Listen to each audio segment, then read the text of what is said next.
Oui, je crois. Alors, bonjour à toutes et à tous. Je voudrais au préalable remercier très chaleureusement le Cercle pyrénéen de gynécologie, François Delanoux et particulièrement Elisabeth Bulutine de m'avoir convié à être des vôtres aujourd'hui pour vous parler d'un sujet complètement de ce que l'on a vu aujourd'hui, à savoir la législation et l'assistance médicale à la procréation. Déjà, ce titre appelle deux questions. Qu'entend-on par assistance? Pourquoi faudrait-il une législation dans ce cadre? On pourrait poser la question différemment. Comment en est-on arrivé à ce type de partenariat? Alors déjà, vous dire qu'on parlait auparavant de la PMA, c'est-à-dire de la procréation médicalement assistée, et qui correspond aux actes médicaux nécessitant l'intervention d'un laboratoire et qui vise à aider un couple ou un individu à obtenir un enfant. Et d'emblée, se posait la question de la justification de l'acte médical. L'acte médical est censé traiter une pathologie ou la prévenir, et la question se posait de savoir si l'infertilité était une pathologie.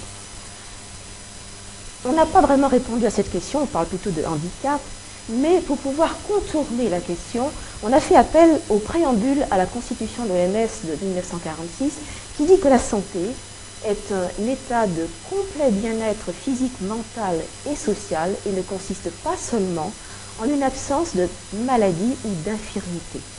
Si bien que la personne infertile ne se sentant pas complètement bien, à la fois physiquement peut-être, mais en tout cas sur le plan psychologique ou mental, on pouvait justifier l'acte médical, d'autant qu'il y a une égalité dans le droit à la santé. Mais d'autres questions se sont également posées. Le risque de manipulation de gamètes, on fait appel à un laboratoire avec des gamètes qui sont sortis du corps. Le risque, que penser de la dissociation entre procréation et sexualité? La dissociation avec l'apparition de la congélation embryonnaire entre conception et gestation, et par-dessus tout cela, qu'en est-il du statut d'embryon? À savoir que jusqu'aujourd'hui, on n'a pas résolu le dilemme de savoir s'il s'agissait d'une potentialité de personne humaine ou d'une personne humaine potentielle.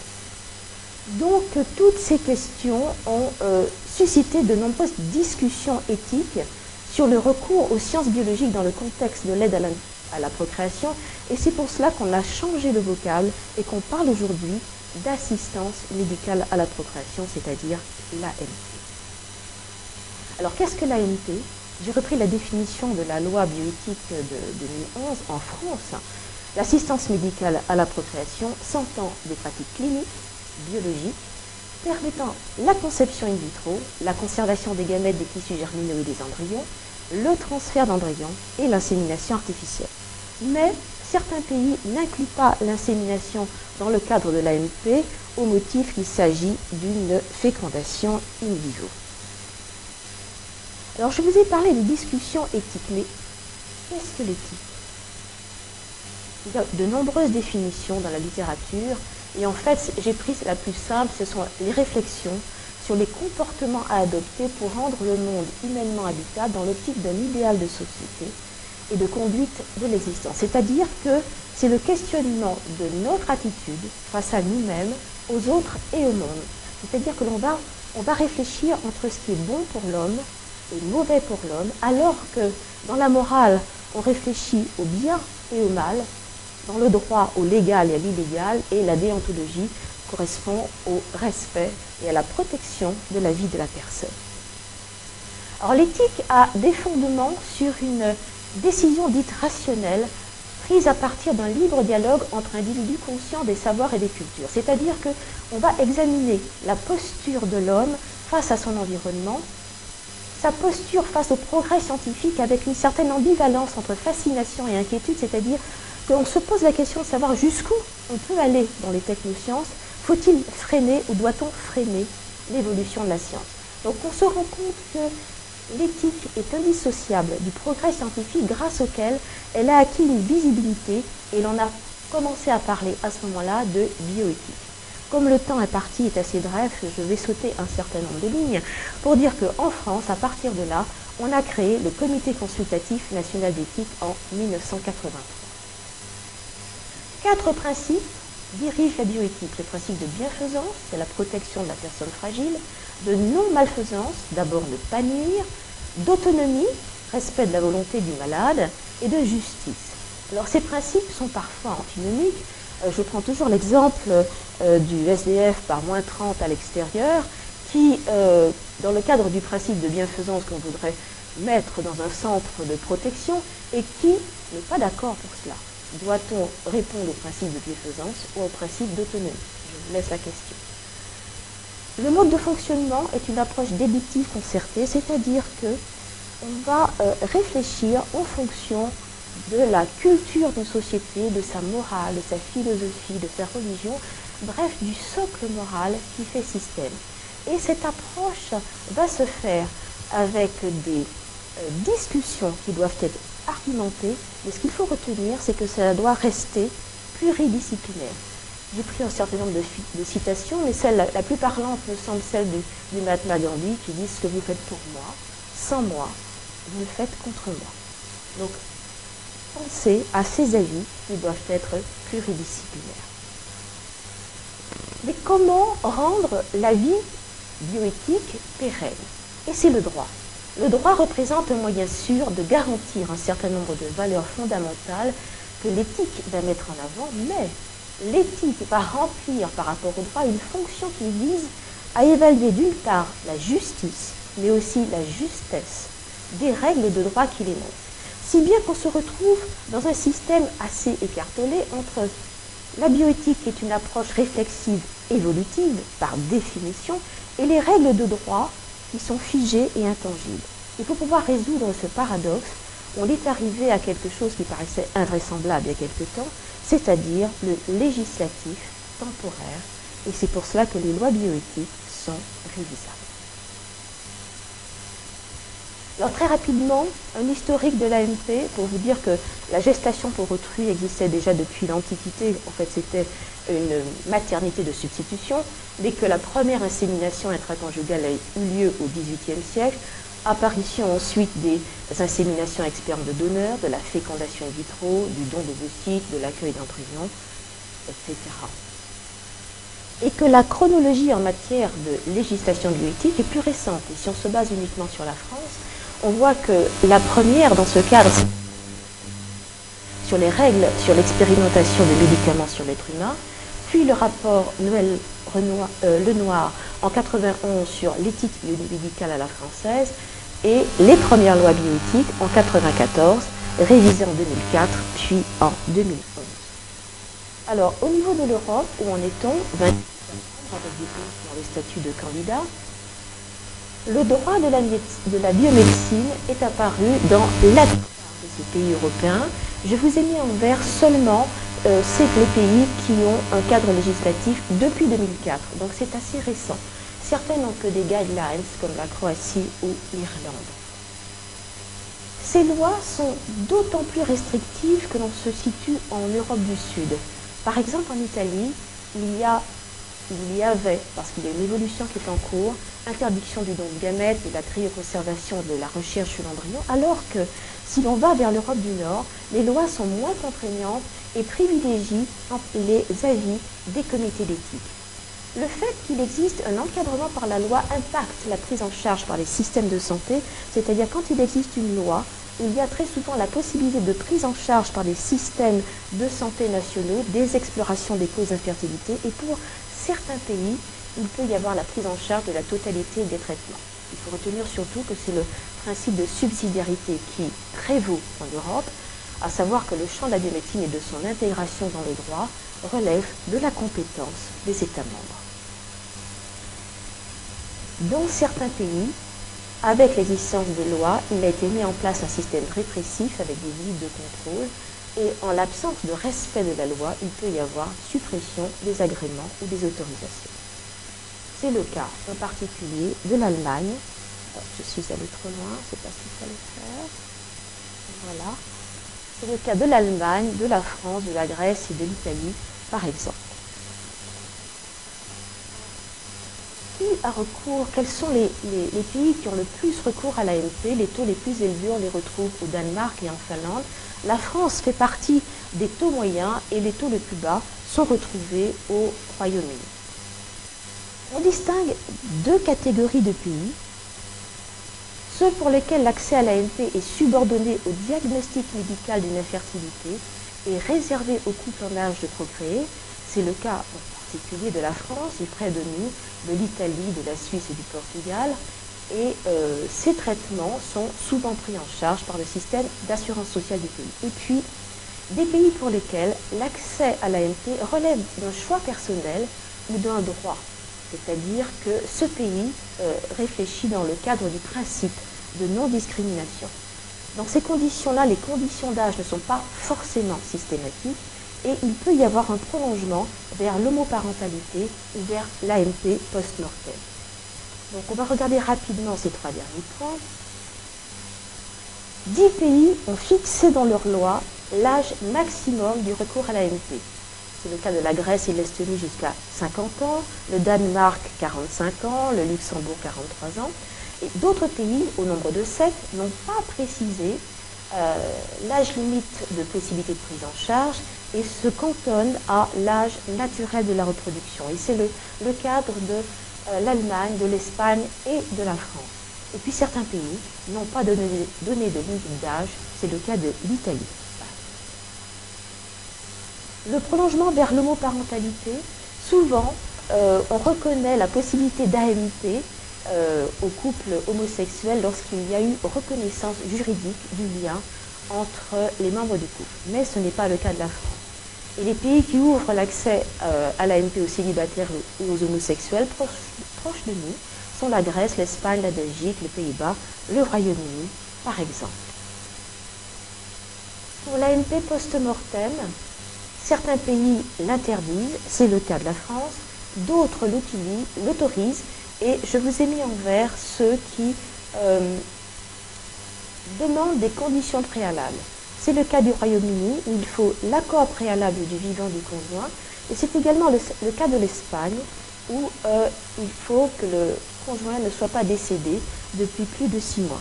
Alors en ce moment, il est possible que la loi française évolue, mais nous le verrons prochainement, à partir du cas d'une femme espagnole qui avait épousé un Italien et qui avait une pathologie nécessitant une thérapeutique antimitotique et qui avait conservé des paillettes de spermatozoïdes. Et puis cet homme est décédé, cette jeune femme est repartie en Espagne et a demandé la possibilité de récupérer ses paillettes. Et elle s'est vue opposer un refus pour 2 raisons. En France, d'une part, il n'y a pas de possibilité de passage transfrontalier des paillettes conservées, sauf cas particulier, il faut l'accord de l'Agence de la biomédecine.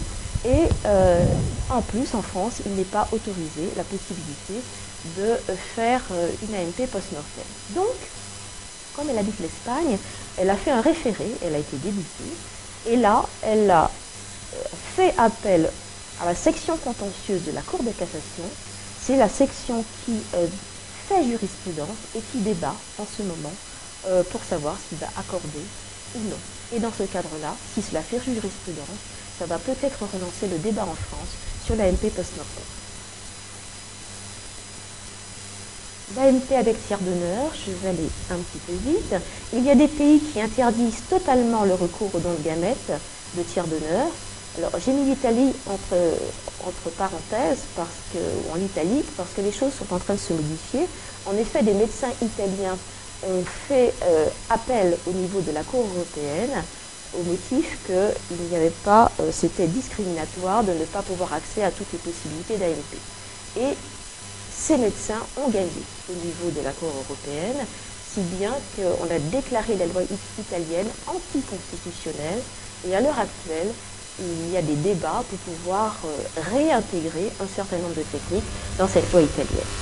Il y a des pays qui n'autorisent que le don de spermatozoïdes au motif que l'enfant ne doit avoir qu'une seule mère, une mère génétique et une mère gestationnelle, et d'autres pays autorisent le don de gamètes, mais n'autorisent pas le don d'embryons. Donc l'évolution en Italie, je viens de vous en parler. Dans le cas de l'AMP avec don, 3 principes prévalent: le volontariat, le problème de la gratuité, indemnisation ou rémunération du don, l'anonymat ou le non-anonymat du don. Si l'on se place, si l'on regarde l'ensemble des pays européens, le volontariat est unanime et il est authentifié par un consentement. Il y a des pays qui indemnisent le don de gamètes. C'est le cas de l'Espagne en particulier, ou du Royaume-Uni en faisant ce qu'on appelle un egg sharing. Pour les patients qui ne peuvent pas payer leur tentative, on leur demande si elles sont d'accord pour donner une partie de leurs ovocytes, moyennant quoi elles auront une tentative gratuite. Donc on peut se poser la question du principe du volontariat, et puis le Danemark qui rémunère ses donneurs. Il y a des pays qui ont levé l'anonymat du don de gamètes, je vous en ai donné une liste ici, et des pays qui ont maintenu l'anonymat du don de gamètes. Rapidement, si on regarde le don de spermatozoïdes, certains pays n'ont pas d'encadrement, d'autres ont une autorisation, et parmi ceux-ci, ils fonctionnent suivant le système de l'anonymat au non-anonymat. Je vous ai mis en vert ceux qui n'autorisent que le don de spermatozoïdes, mais qui fonctionnent sur le mode non anonyme, c'est-à-dire que les donneurs sont prévenus qu'un enfant peut pouvoir demander leur identité. Et puis des pays qui fonctionnent sur le mode anonyme. Alors la Belgique, ici, le don de spermatozoïdes et l'accueil d'embryons est anonyme. Le don d'ovocytes peut être anonyme ou non anonyme.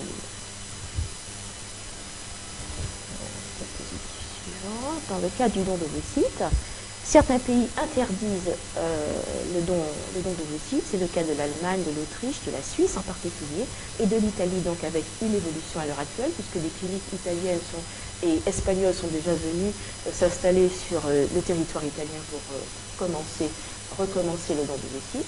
Et puis des pays qui autorisent le don d'ovocytes avec ou non une législation.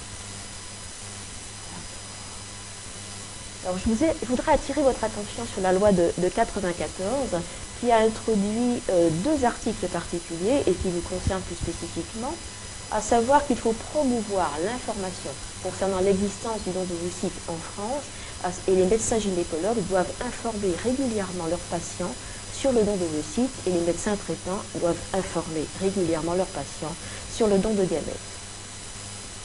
Un autre élément a été rajouté, la technique de congélation ultra rapide des ovocytes a été enfin autorisée, c'est la technique de vitrification ovocytaire, et il a été proposé la possibilité, il a été ouvert la possibilité aux femmes et aux hommes qui n'ont pas encore eu d'enfants de pouvoir donner des gamètes sous réserve de leur proposer une conservation d'une partie de leurs gamètes pour le cas où dans l'avenir ils en auraient besoin, dans le cadre d'une AMP et selon les principes de la loi française, à savoir qu'il doit y avoir un couple hétérosexuel vivant et en âge de procréer.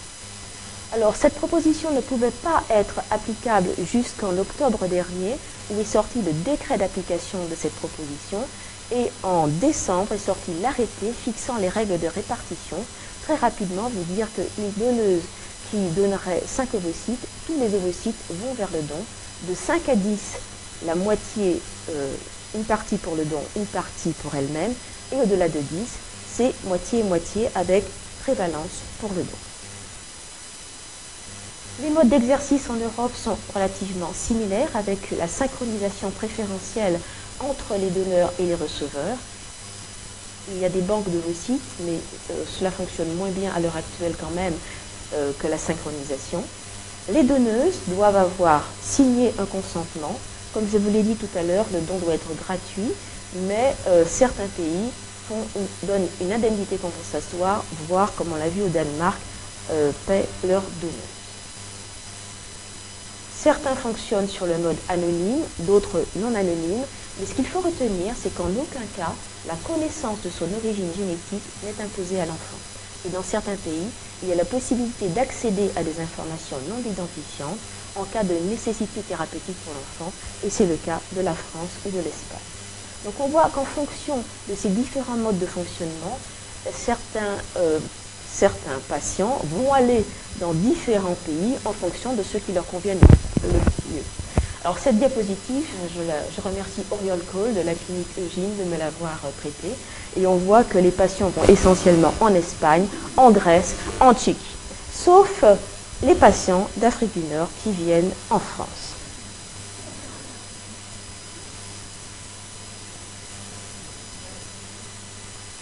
Le don d'embryon, certains pays l'autorisent, la Belgique, l'Espagne, la France, la Grèce, etc. D'autres l'interdisent, comme je l'ai dit tout à l'heure, l'Allemagne, l'Autriche, le Danemark, l'Italie, ça évolue. Certains pays n'ont pas de réglementation et dans le reste du monde, il y a des pays qui l'interdisent formellement. Ce qu'il faut retenir, c'est que globalement, dans l'ensemble des pays européens, la possibilité est offerte à partir du moment où il y a l'accord du donneur et l'accord du couple receveur. Seul en France, on demande l'intervention de l'autorité judiciaire en fonction de ce fameux statut de l'embryon. Et ce don d'embryon est assimilé à une adoption anténatale. Et c'est pour ça qu'en France, on ne parle pas de don d'embryon, parce qu'on ne peut pas donner une personne humaine, mais on parle d'accueil d'embryon. Le double don de gamètes, un petit mot, pour dire qu'il s'agit d'un embryon qui est généré pour correspondre au caractère phénotypique d'un couple spécifique. Donc c'est différent du don d'embryon. Certains pays l'autorisent, l'Espagne, la République tchèque, la Grèce. C'est interdit en France pour l'instant. Et la justification éthique, c'est que dans le double don de gamètes, on irait vers une similitude phénotypique, ce qui faciliterait potentiellement l'acceptation de l'enfant dans son environnement social, qu'il s'agit de donneurs jeunes et fertiles, et que ça offre plus de chances de transfert d'embryons frais. Et à la décharge du don de l'accueil d'embryon, on se dit que l'embryon peut être porteur des problèmes d'infertilité des parents et que l'on a pu associer certains problèmes obstétricaux à l'infertilité sous-jacente des parents et que ces donneurs d'embryons sont en général plus âgés.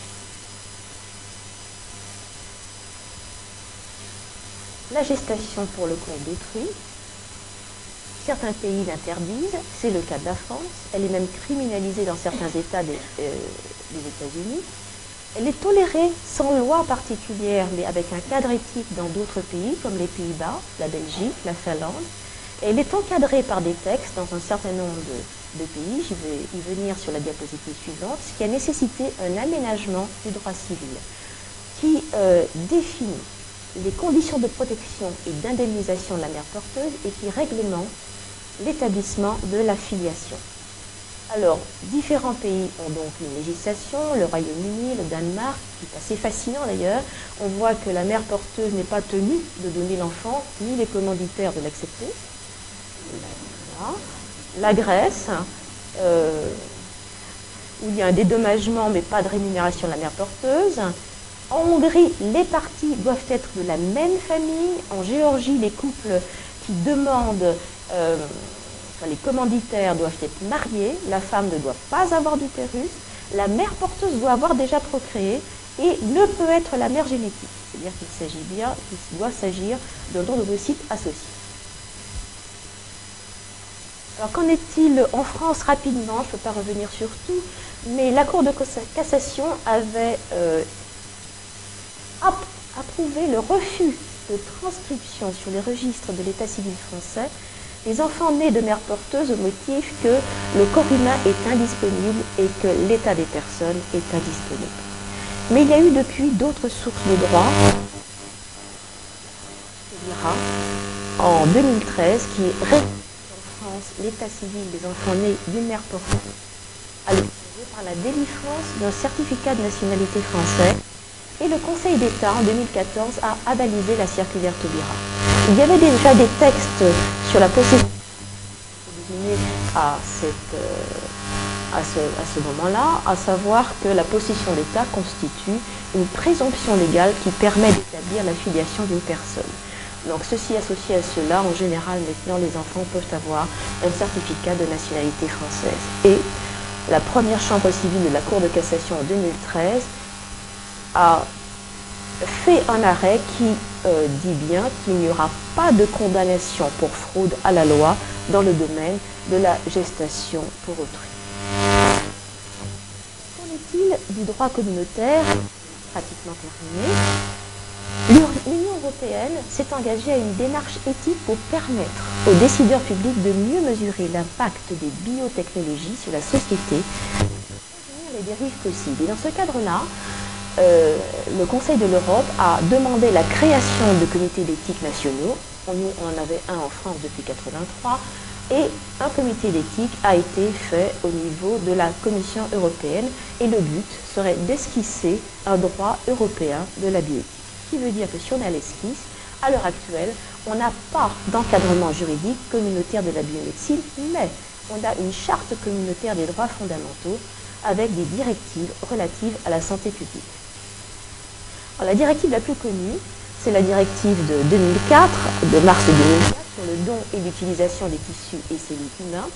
Mais cette directive ne porte pas atteinte au pouvoir des États membres d'autoriser ou non le don et l'utilisation des cellules germinales et ou embryonnaires, encadre le don, enfin, ne définit pas non plus le statut de l'embryon, encadre le don. Et dans cet encadrement du don, par exemple, notamment, elle renvoie à la législation des États membres, elle plébiscite le caractère volontaire et non rémunéré, la confidentialité des donneurs, l'anonymat entre donneur et receveur, mais elle ne fait pas obstacle à la levée de l'anonymat. Et c'est traduite dans le Code civil français en 2008 sur le don de gamètes et l'AMP, en 2015 relative à la codification, c'est-à-dire que sur chaque paillette on devrait avoir 43 caractères globalement pour pouvoir les faire circuler d'un arrondissement à l'autre sur les frontières, et le décret du 4 relatif à l'AMP, on pourra en parler au cours de la discussion si on en a le temps. Alors pour pouvoir émettre ces avis, le Conseil de l'Europe européen d'éthique, mais également au droit international avec les déclarations faites par l'OMS et l'UNESCO, en sachant que ces déclarations n'ont pas de valeur contraignante, ne sont pas source de droit, mais peuvent aider les pays qui n'ont pas encore. Ce qu'il faut retenir en fait qu'au niveau du Conseil de l'Europe, que seule la Convention d'Oviedo sur les droits de l'homme et de la biomédecine, définissant les principales mesures de protection de l'individu face aux progrès médicaux, a un caractère contraignant. C'est le seul instrument aujourd'hui à caractère contraignant. Il y a la Convention de Varsovie qui lutte contre le trafic d'êtres humains, mais n'a pas de valeur contraignante. Donc en conclusion,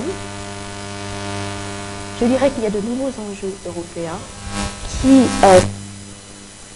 voir les principes éthiques fondamentaux communs à l'ensemble des pays européens, en respectant le pluralisme culturel et l'identité nationale, et en évitant, si possible, une éthique à plusieurs vitesses au sein de l'Union européenne.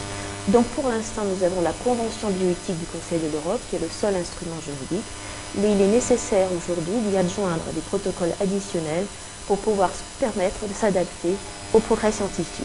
Je vous remercie.